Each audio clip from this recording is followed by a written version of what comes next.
Welcome to Channel Security Secrets. I'm Lou Raban. On this show, we expose the untold secrets and critical insights from the people shaping the future of cybersecurity sales in the Trusted Advisor channel. If you're looking to up your game around selling security, stick around. Channel Security Secrets is brought to you by Cyber Defense Group, on a mission to shift cybersecurity from reactive to resilient.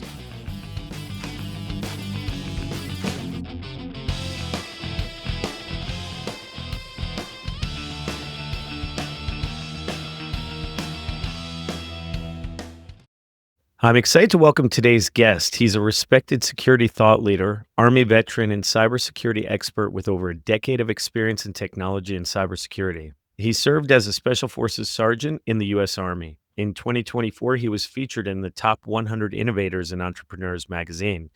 He's the founder and former host of the Cyber Pro podcast, co-host of the AVANT Technology Solutions podcast, and currently slays it as a cybersecurity SME at AVANT Communications. Rick Mischka, welcome to the show. Thank you, Lou. How are things going? I think you're probably more of a subject matter expert than I am, but I appreciate the intro. I don't know. I think it depends on which subject we're talking about. And under pressure, I don't know who can. I think you've probably got the jets to operate a little bit better under pressure. But one of the first things I want to ask you, Rick, is what's your biggest secret, since this is Channel Security Secrets, the biggest secret to success, your success in the channel? It's really demystifying and simplifying that security doesn't have to be a security conversation. I think in the last year that I've been in the channel, because I've only been in the channel for a year, that's crazy to think about. But in the Yeah. last year, I've really taken a different take on how to position security for trusted advisors, subagents, partners. And that's, you all know how to have a sales conversation. You all know how to have a business operations conversation because you're selling connectivity or unified communications. Why are you so afraid to have a security conversation? Really, all you're doing is asking them, what are you doing to protect your data? What are you doing to support your employees? So both of those can continue to give the best service to their customers themselves. And when you phrase it like that, when you use the term resilience or operational advantage, the channel just gets it and the customers love it because now you're having that business conversation and it's no longer this cost center. Oh, I got to spend it because somebody's telling me to spend it. It's, I get to actually make a difference for my organization. So it's kind of a fun trip. Yeah, and so you think that translating that is a secret, like being able to have the courage, I guess, to open the door to that conversation. Yeah, yeah. I think if you can translate that, if you can have just enough of an understanding about all of the acronyms in our world, right? There's so many, Mhm. Too many. and not worry about what the acronym does, but ask the follow-up question. Oh, you need an identity access management tool, IAM. Why? What is that going to do to allow your business to continue to grow revenue? Oh, well, it's going to allow us to do XYZ. Those are the questions you ask. And when you ask those questions, every customer goes, I want to have another conversation with you because you're making me think. Yeah, that's a good point because we often are getting calls from TAs that are like, okay, they need a pen test. And so we're like, why? Why do they? It doesn't matter. Customer wants a pen test. Can you do a pen test? And we've been increasingly turning those down because we're saying, hey, listen, if that's all they're interested in, if they don't want to get better, if they're not looking to improve something about their program, then it's probably not a good fit for us. Not saying there's other providers that wouldn't do it, but I think to your point, Rick, it's like when they don't start, when the TAs are not asking those questions of the customers, then they're missing an opportunity, really. Yeah, and I know you guys are great at the pen test side. You guys have a bunch of other solutions like the cybersecurity consulting arm that you guys do. I always ask the trusted advisor around those pro services. Oh, they said they wanted a pen test. I need two things from that, right? I need a budget and I need to know what the outcome of it is. Because if you can't give me those, then our providers, the cyber defense groups of the world, they're going to decline this. They're not going to support you because they need to know that there's something meaningful going to come out of it. Is it going to be continuous exposure management? Is it going to be, some form of cybersecurity support, whether it's consulting or whether it's a future state, or maybe it's artificial intelligence readiness build. Those are the future of a company. And just because somebody says, my insurance company says I need a pen test, unless they tell you that that budget's 50K or higher, I don't know. That's probably not a great use of everybody's time. So Yeah, yeah, big time. So, you're throwing out a lot of really advanced concepts. How do you speak to someone that's been selling, broadband, they've been selling, voice communications, and now they're seeing the opportunity in security, but they're just like mortified to even, to your point, throw out the acronyms and really start having that conversation. yeah, I think if we have two arms, right? A lot of people in the partner community have come from selling connectivity or selling communications. And I tell them that those are fairly commoditized, right? They understand that if I ask this question, they're going to say yes or no. And then I can ask them the next question. And I said, in this case, you're no longer asking the yes or no questions. You have to go back and ask them the open ended question. And so think about the question you're about to ask. Don't ask them what keeps them up at night, right? Everybody asks them that. That's such a, it's such a question that's nowhere. Ask them something that you know already. Did you sell them connectivity? Then ask them, hey, I know that we've been partnering together for a while. I've been able to get you great connectivity rates, or I've helped you with your network arm of your operations. What's the next iteration of your company and how are you securing it? Man, that's an easy question. And I said the word secure. Yeah, I get it. But, ultimately that was what I do. And then the other thing I always tell trusted advisors to ask, and I think this could be used for everything, doesn't matter what it is tell me what you're doing really well today with your security posture. Everybody likes to talk about their good things. They're very positive, and it tells you what they think security means to them. If they say, "Oh, I just bought, XYZ firewalls and we love them. They're super easy to work with." They're a network first company and they haven't thought about their user data. They haven't thought about their cloud posture. There's your next question, right? And cloud's an easy word. It's, a 5-letter network adjacent word. And so same thing with unified communication. You've had a conversation with them about communication. Most likely it's for internal and potentially external customer experience. But now you can take that one step further and say, well, how is your internal employees communicating about what they need to get their job done? And then how can you help support securing that? You're not having a security conversation, you're having an employee conversation, an efficiency conversation. So I try to take it down the journey that they know. And then I will tell you that I've been on a number of calls with partners where I've actually done role playing with them.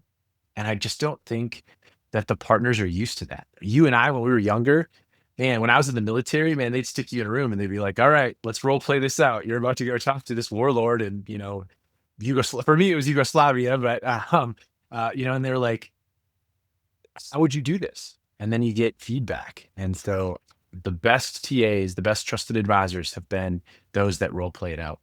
Yeah, what you're talking about is preparation. It's funny because, Yeah. you've been a special forces operator.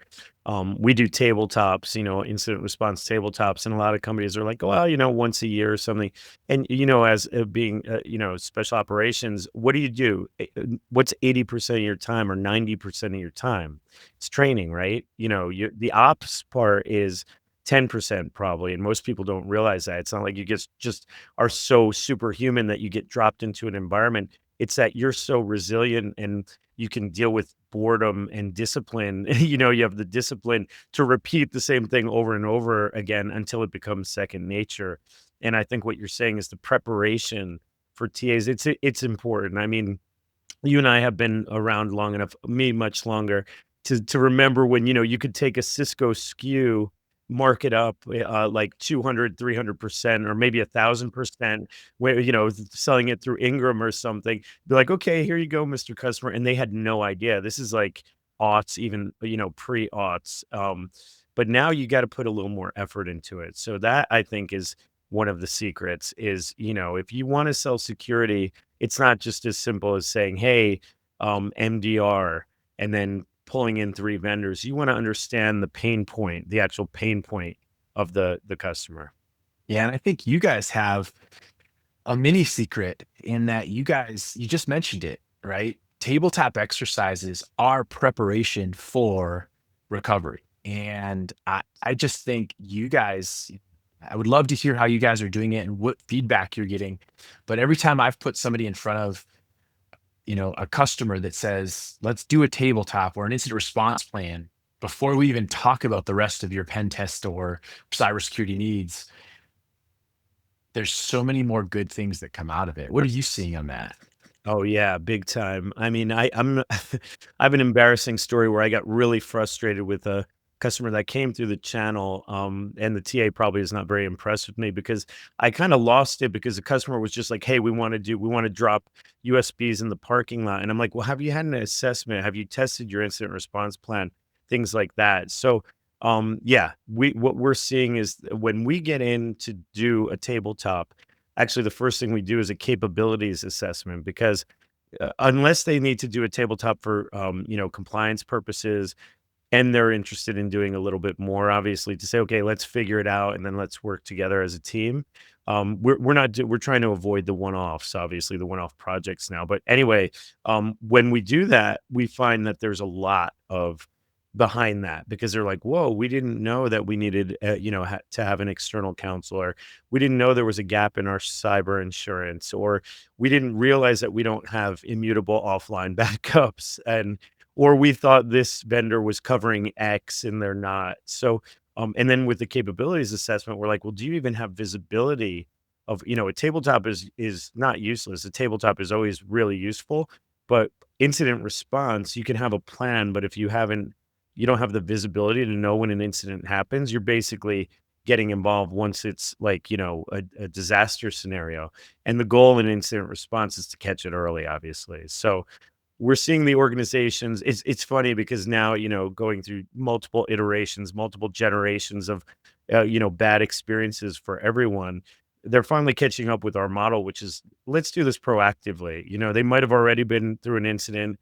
They might have had, a provider that didn't really know security that said they knew security, but then they got into some trouble or overlooked something really simple, and so now they're finally coming around to, "Okay, we want someone that does this, knows how to do this, and then is going to make us better," because they're seeing it. You said it earlier. It's not just a cost center, it's an investment. And we've banged that drum, and Stefan has as well, I'm sure, when you guys speak. So you work with Stefan, who's the man. I know he's moved on to cloud now, but Yeah, he kind of hired me to take over the security so he could go play in bigger, better things. So yeah, man. Well, you got big shoes to fill, but you're more than capable. So you've been doing a good job. no, that's wonderful. I will add one thing that I think is interesting, and you guys do it really interesting as well. But uh, you know, post COVID, I saw this huge. This is the quote I use: "vCISO is dead. Long live vCISO." Right. So I make fun of this quote, but SolarWinds happened, and now we're seeing the chief information security officers could be liable because they're negligent if they knew something. And we're seeing all of these folks go, well, we went away from this virtual or fractional cybersecurity consultant to hiring internal. And now we're seeing this trend to go back to it. But if you say the word CISO, everyone's like, no, I don't want an advisor. I actually want somebody who's going to white glove give me what I need, tell me what I'm doing well, show me, not just tell me, but show me how to fix the bad. And I think that's the pivot. And I'm seeing more providers take that approach when it comes to that consulting arm. Yeah, that's obviously what we're doing. And that's really important because bringing the team, not just saying, "Hey, do this, do that," the armchair, vCISO saying, "I'll come back in a month and check if you did this." That doesn't Right. work anymore. So, I mean, it's a scary world out there. I hate doing the sky is falling, right? Because everyone knows everyone's got breach fatigue, etc. But just recently, Microsoft had this SharePoint, 0-day vulnerability. It didn't affect their cloud, but for the on-prem stuff. But we know there's a ton of on-prem, uh, you know, uh, servers and things like that. So also, it's non-traditional industries that are getting hit now, whereas, healthcare, finance, they've always been big targets. They've always invested more than others because they were regulated. But now everyone is, there's if you're connected to the internet, you're a target. And especially with AI leveraging, they can send bots out and it's crazy. So anyway, all that to say that having the holistic programmatic approach, there's no other way to do it. Whatever any vendor says, this is your silver bullet, do this, or all you need to do is alerting, all you need to do is MDR. That doesn't those days are gone. If all it takes is one misconfiguration, or even if you have your configuration set, one person to change it because some executive said, "Hey, can you open that port?" Or can you temporarily take off MFA from this portal, and then you're popped. So Yeah. I will say, you talk, I love the idea of this podcast being for the channel and the secrets yeah, around, security, because every time a trusted advisor comes to me, they say, I need somebody who has a security title because this customer won't talk to me because they said that their security is secret. And then you put me or you or another one like us on a call, and it's just like opening the floodgates. They tell us everything. And I go, Why? Why is that the case? Are you hearing something similar? Because I'm hearing it all the time. Like it's so secretive in security, but does it need to be? I think it's tough, and that's one of my questions for you is the non-practitioner. That's why TAs I think are a little bit reluctant, and it's also why customers are reluctant. It's always been a hypothesis of mine that it's really hard for a non-practitioner to sell security. But it's necessary. So, TAs are there, in my opinion, to open the door and say, "Hey, I know you have a problem. I know people that can help you solve this problem." I think it would be difficult for the TAs to say because even if they hear it, unless they are practitioners, they're not going to necessarily know when where the gaps are. So, I think it's normal. I don't think it's strange, but I also think that the TAs just have to know where to get the answer, who to bring in to give the answers to have the call. And their main job, in my opinion, is to open those doors, and then help, find the best solution. Obviously, that's a whole trusted advisor. But for you, question back to you, Rick, is as a non-practitioner, how do you suggest a TA kind of open those doors for the practitioners? Yeah, and you're spot on about the trusted advisors not having to be practitioners and probably aren't going to be able to sell 75 or 80% of security solutions without being a practitioner. I think the non-practitioners have something that you and I don't have. And that's ultimately the ability to ask a question, and it's okay if they don't know the answer. But if you or I get the question and I don't know the answer, man, it's like I know how to own that. Like, oh, you know what? I don't know about that. I'm gonna go learn that. But it's okay for the trusted advisor to say, I don't have that answer. But thank you for making me think about it because I will find it for you. Right. And that's great. That's something that I wish I still had, which I still could say, I don't know. But in most cases, I have to say, "Oh, I think it's this," and Yeah. kinda Yeah. squint a little bit, kinda have some fun with it, but I really do think that the trusted advisors forget that they don't have to know it all. They didn't know everything they needed to know about whatever they were good at selling before this. They don't need to know everything, and it's okay. Big time. Yeah. So why do you think that the TAs should sell security? Yeah, I always tell trusted advisors, it might not be their biggest sale, right? It's not gonna go close, a full SD-WAN across 1,000 sites, $1,000,000 a month type of thing, but it's sticky and it leads to trust that just selling circuits doesn't give you.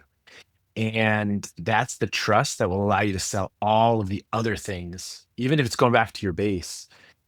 I also truly think that selling security, especially if you sell it as business resilience, is all about what's right for the business, not just what the business thinks they need for the day.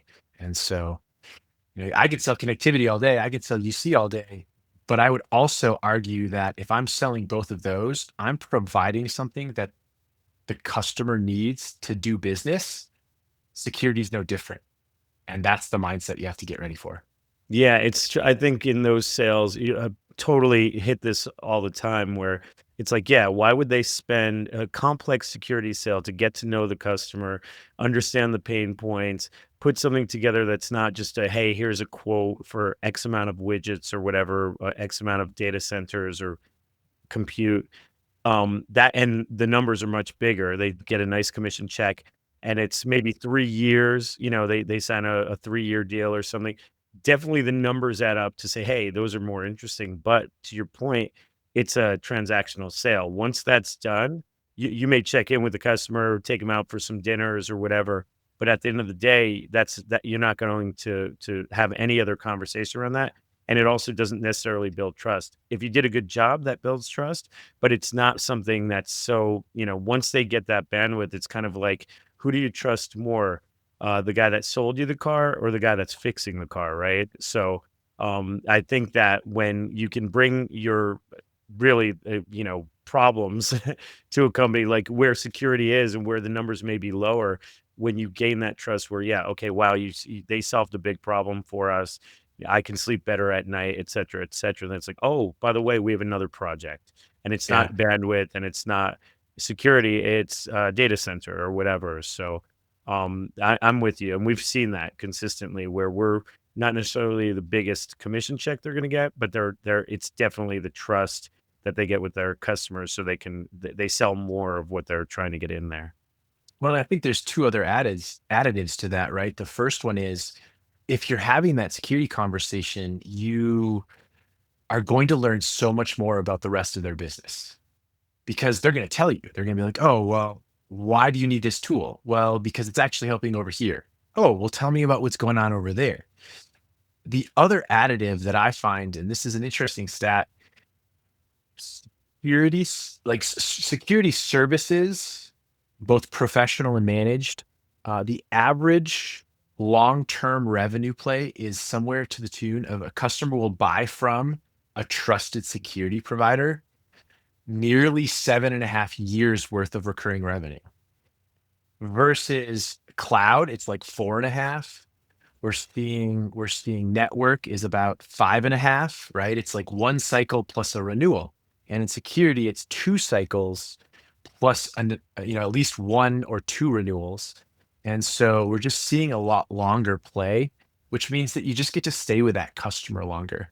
That's Final thing, and great. this is like the bonus, is security providers, or not security providers, security professionals like us, we tend to not have the mentality of we're going to stay with an organization for 30 years, right? That's great. It's awesome. There's a lot of IT directors that have done that. But for the most part, we're super excited to help another company and move on and move on and continue to grow. And so right now, it's every 4 to 5, 4 to 6 years is roughly the transition for a senior leader in security, except for the Fortune 500s. That's a different story. But every 4 to 6 years, they move, and if they trusted you at their last place, you just got a new sale. Yeah, that's a great point, and it's true too because that just like everything, you bring your team, right? Whenever you move and stuff like that.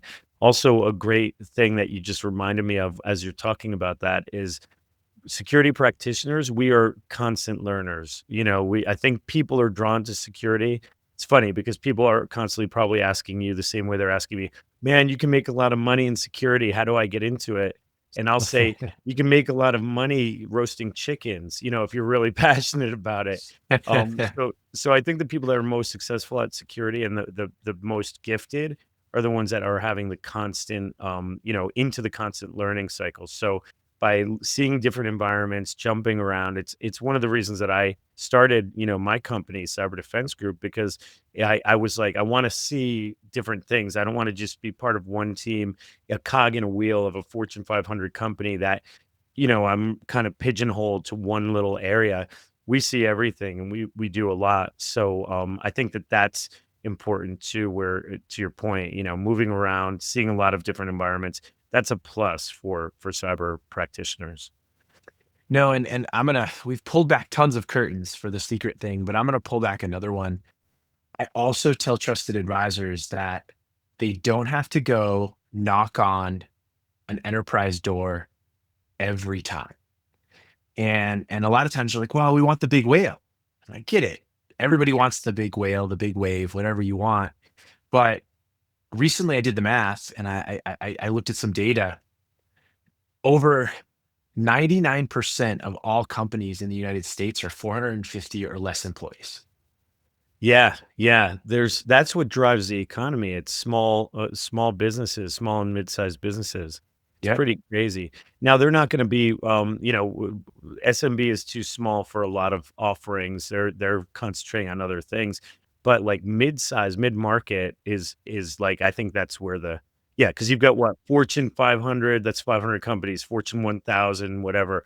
Maybe let's say 2,000 enterprise companies. Below that, to your point, there's, hundreds of thousands, maybe millions. Yeah. So, yeah. Yeah. The numbers that I saw was companies that have over 10,000 employees in the United States are touch over 10,000. So there's a number there, right? That's a big close, but everybody's knocking on their doors.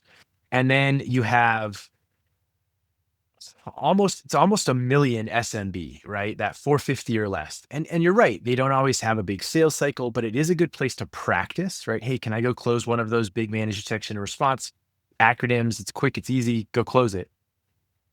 But you're right. The sweet spot is that mid-market, 450 to just less than 1,000, and there's nearly 200,000 of those companies in the United States. So there's plenty of room to go tackle.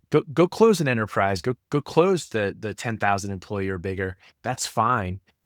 Go knock on the doors and practice your voice with the SMBs because they're listening and they have to make quick decisions. But where you're gonna see the biggest spend, where you're gonna see the biggest, provider lean in is that 450 to 1,000, maybe 2,000, it depends on the provider, so Yeah, and the sales cycles are so much more interesting, because being in the enterprise, it could you could spend a year and a half trying to close a deal. You get to the end point, and then everything's done by committee. It takes so long. Maybe one of your stakeholders leaves, and then you got to restart. There's just so Yep. many variables in that equation. Whereas when you're in the mid market, you're usually speaking to the top of the chain, food chain, and the procurement process is easier. I mean, mid-market is much more interesting from just a day-to-day standpoint. Obviously, getting one enterprise customer that's going to, do a multi-million dollar multi-year contract, that's great. But to get there, you might be able to make that same amount of revenue off of 10 mid-market clients that have a, 80% quicker sales cycle. So Yeah, no, it's great. yeah. So what's a challenge that you've had? You've got like the whole channel coming to you saying, "Hey, Rick, we have a whatever, something security related. Can you help us?" What's a big challenge that you and the team have helped solve recently? Changing the mindset that everything can be fixed with technology. Mm. That is the biggest if I stand on a soapbox and have a loudspeaker, that's the biggest thing that I'm really driving change towards. And I was part of a research study through the RSA, through IBM, through Comcast, through Verizon. And we've proven that if a firm focuses on just buying technology, it's not actually helping their security posture. It's actually making it worse, right? There's the stats that we saw were 78% of firms that have more than 30 technologies in security have, so 78% of them have alert fatigue and are still getting breached. Oh yeah, man. That's crazy. And so changing it to the service model. What can you do with a pro service, an implementation service, and a managed service that's going to allow your employees to do something efficient for your company, but lower the number of technologies that they have? And the first question I get from customers is, well, the technology is easy. No, it's not. how many staff do you have to throw at that technology when other people, all of you, me, all of our professional brethren, brothers, sisters, they're going to the service providers because they get to play with all the cool technology. They're not going to a mid-market customer. They might go to Google. We get it, right? They might go to Apple, Yeah, right? That's yeah. fine, whatever. But we see that this trend actually saves the customer money if they spend more on services. And then when a technology like Carbon Black kind of goes away, another technology, another endpoint detection response tool can replace it, and the service provider doesn't have to do anything besides retrain on the product. So that is my biggest push to the market is stop talking about technology. The technology changes every 18 months. Talk about the humans. I'm standing on that soapbox right next to you, bro, because it's like people and process, and that's what we bring. I mean, that's basically our value prop. Because to your point, technology, it hasn't solved the problem. If you believed every vendor that says that their solution is going to solve the security problem for the last 20, 30 years, look at the stats, they're going in the wrong direction. So, and again, to your point, that obviously breaches are a big thing that we work incident response reactively. We go in there. I can't tell you how many times they've actually had endpoint protection, but at certain endpoints weren't covered. It wasn't configured correctly. We just did one breach that was a provider that had it was a customer that had hired a third party MSP who put an additional, they were charging them more money for email filtering beyond what Microsoft M365 offers. Guess what? If they got phished and popped, hacked, if they had not paid this provider for extra email filtering, they would have prevented the phish because M365 caught it, but then their solution, who I won't name names, said, "No, release that. It's not, a phishing email." And next thing big incident response, hundreds of thousands of dollars later, not covered by insurance, because they didn't have it and they weren't looking at it like that. Now it's a different story. They've got their house in order, but this is the problem because they relied on technology. They were like, "Oh, this is our IT provider. They must know what's going on." And I don't want to get on that soapbox but well, really, real a big problem right now because this is where everyone's finding the issue, and that's where back to the channel. This is where the trusted advisors have an enormous opportunity if they understand that no longer is it, hey, you want eight of those 8 widgets that are going to, or how many seats do you have? 700 seats times these tools, and then you're good. It's not like that anymore. It's yeah, I think asking the why. So you guys have solved that, or not solved that, but you've come close to like saying, "Hey, let's take a step back. Let's ask some questions." Yeah, yeah. I think there's a time and place for the actual what I would call the actual technology or the platform. Unfortunately, I think customers lean in with that, and the first question I ask them is, "How is this going to actually solve your problem?" Right. Right? And if they don't have an answer for me, man, I can solve your problem. Let's get the right people. Let's get you the right process. The technology, you don't even care about the technology once we got the rest of it in play. And Exactly. that's the big solve. So Yeah. Yeah. Makes sense. What excites you about the future? I think the blanket answer would be artificial intelligence. But I tell people that in security, artificial intelligence has been around in the form of machine learning since 25 years ago. It's Yeah. not new. And Yeah. so for me, I actually this is why I think artificial intelligence is so key to the security conversation because it's making people think, how can I be ready to use artificial intelligence? And if they do it correctly, they go, well, let's first look at your systems and then let's look at your data. And then let's look at what you want to get from your systems and data. And then let's build the AI model. And when you do that, you've just built a security posture before you've even gone the artificial intelligence You route. got it. And so for me, artificial intelligence is the answer, but not for the reason people think. Yeah, exactly. And what we're seeing is artificial intelligence. I mean, this is obviously a huge bubble. I was speaking to someone recently, and they were like, "What, what do I have to think about with AI?" I'm like, "Data. That's what it's about. AI today is about data. Like, can it do really cool stuff? Is it going to it's a complete game changer. It's kind of like it definitely is one of those technological milestones like, airplanes and the internet and computers and automobiles, you know what I mean? We will look back and be like, wow, that was delineation basically. But today it's in the beginning. It's like you're not gonna just as you wouldn't have gotten on a plane right after the Wright brothers flight, you're not gonna like yeah, I don't recommend you put your whole business on AI today because it's not gonna end well. But to your point, we are seeing that where the paradigm is let's start thinking about what does AI need? What does that mean? And that's data to your point, so that is exciting. I think it's definitely changing things. I use ChatGPT on an almost daily basis. No, I don't have a relationship with it, and I don't believe it's God or I don't.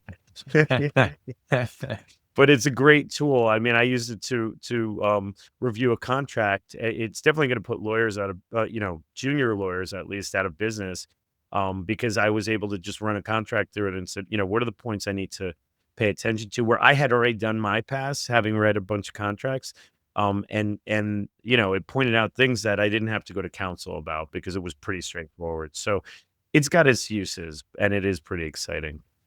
Yeah, I think the big uses are automation and correlation. That's Yes.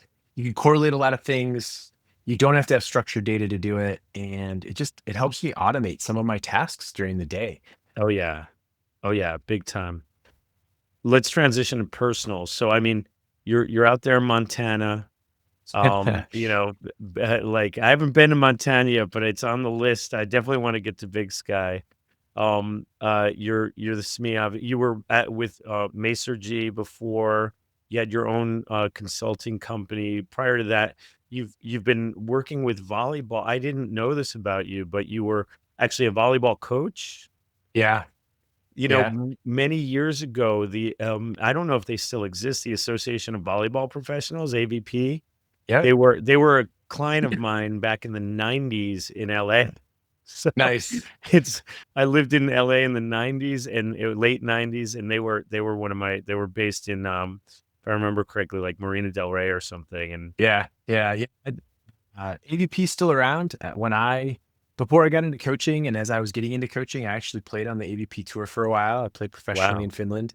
Yeah, so I had a good career in volleyball. that's awesome. Yeah, had a great run coaching, coached the men's national programs for a while, so it was a lot of fun. Dude, that's amazing. You've got the height for it. So it's good, man. I should get my sons interested and introduced to you. They've got little height there. I didn't get the same gene. I gave it to them, but I didn't get it. But that's awesome. Volleyball is great workout too. Beach volleyball, very cool. But tell me about how you transitioned from the military into kind of private sector. Yeah, so I joined the military as a reservist and never saw a reserve unit. I actually got into the military and became part of what is now called direct entry for special forces. I was one of the first X-ray classes to go through it. And I got put on to a tier one operating team. And so it was a great experience for me. I was in for just shy of 7 years. And then when I got out, I didn't know what I wanted to be. And I said, well, I did all this really high speed stuff. I should probably stay into some field that's high speed, and went into firefighter paramedic world. My grandmother reached out and was like, hey, you have a chance to go back to college. You'd be the first person in our family for the last 5 generations to ever go and get a college degree. So I chose to take a scholarship in volleyball, play college volleyball, and turn it into a career, but get my bachelor's degree. And then because I was coaching at the university level, I was able to go back and get a bunch of master's level courses and got a degree. And I was able to kind of just move that forward. At one point, I'd always thought I was going to be in technology, right? I was a high schooler when the internet was a thing, so I can date myself there. The gray beard does have some ownership there. Yeah. And I remember my buddy and I, we won a programming contest, and then I just never used it. And so I went back and non-traditionally found 4 certifications in cybersecurity that I really felt I could do through a boot camp. Passed all 4, and reached out to my network and was like, "Hey, where should I go? What opening should I take?" And I was given an opportunity to become a mix of a compliance engineer and also do digital forensics and investigations.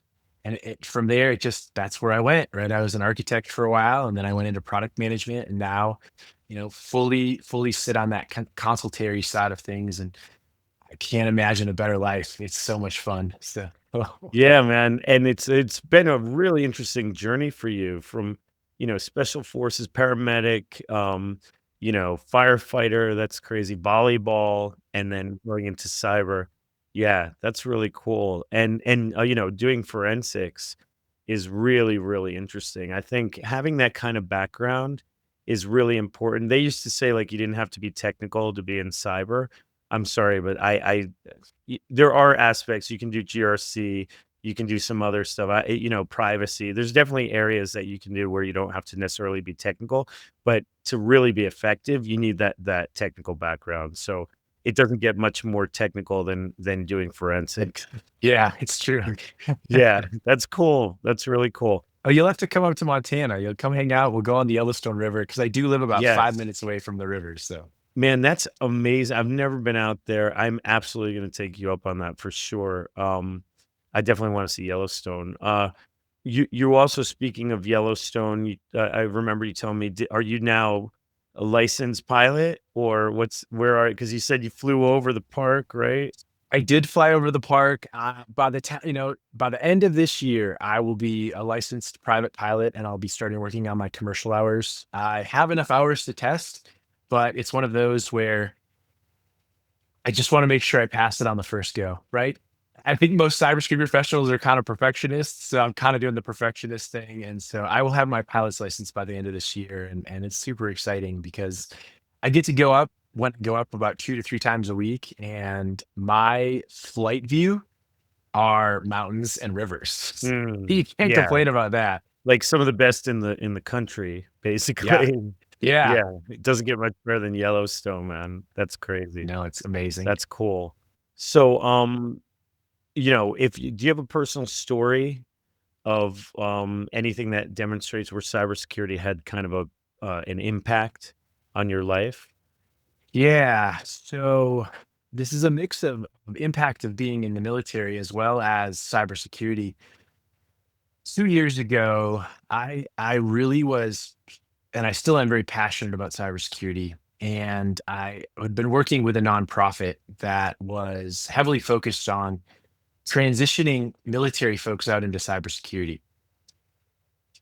What I was seeing was that these military folks, while they were well trained, had mental toughness and resilience, still had some form of PTSD. And so I really started focusing on that. And that led me down the path of identifying that cybersecurity professionals are actually one of the highest burnout rates in all careers. And so I went back and applied and got in to get my PhD. I'm almost done with the dissertation and I'm going to be defending it this fall. And I'm focusing on how cybersecurity professionals, through their organizations, not as individuals, but through their organizations, can be provided with mental awareness and preparedness training because ultimately a cybersecurity professional is no different than a military soldier. The only difference is there's not bullets coming at their heads. There's bits, right? There's bytes. There's attacks, and I'm putting together a really cool research process around how I can take that burnout in the cybersecurity profession and extend it so we have less of a skills gap. Rick, I mean, that's so impressive. With your background and everything, I had no idea about the PhD. You're just a badass, man. Like, mad respect, and it's great too. I mean, there's no doubt that there's a real issue with mental health. I mean, in many ways, I think in a lot of professions, but definitely cyber has its own unique challenges, and that's great. That's going to be a good dissertation. Yeah, I'm excited. The research is done. Now I just gotta, and the paper's mostly done. I just gotta defend it. So, Yeah. Oh, so wow, that's a lot of work, man. yeah, the research is done. I'm in final peer review. for, just being able to say, yep, it's done. It can go to bed. And then defense happens probably in December of this year. Wow. Well, Yeah. good luck with that. I know you'll kill it like you have everything else in your Oh, thank life. you. So, in a good way. Um, cool. I mean, I think we've covered just about everything here. It's been a real pleasure. Where can people find you? Yep, I'm on LinkedIn. I typically stay off the other socials, but you can find me on LinkedIn pretty easily. And then look for me at Avant. I'm obviously available, and I am happy to just sit down and nerd out over almost everything, even cheese. I'm from Wisconsin, so if you want to talk cheese, I'll talk cheese too. That's a fun fact too. All right. Thank you, Rick Mischka. Thank you, Lou.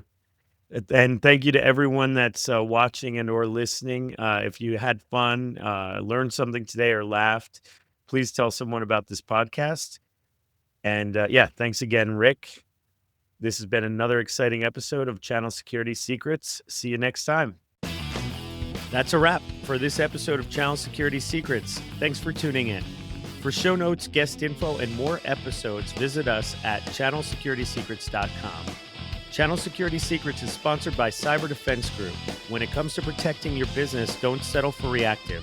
Partner with experts who build resilience from the ground up.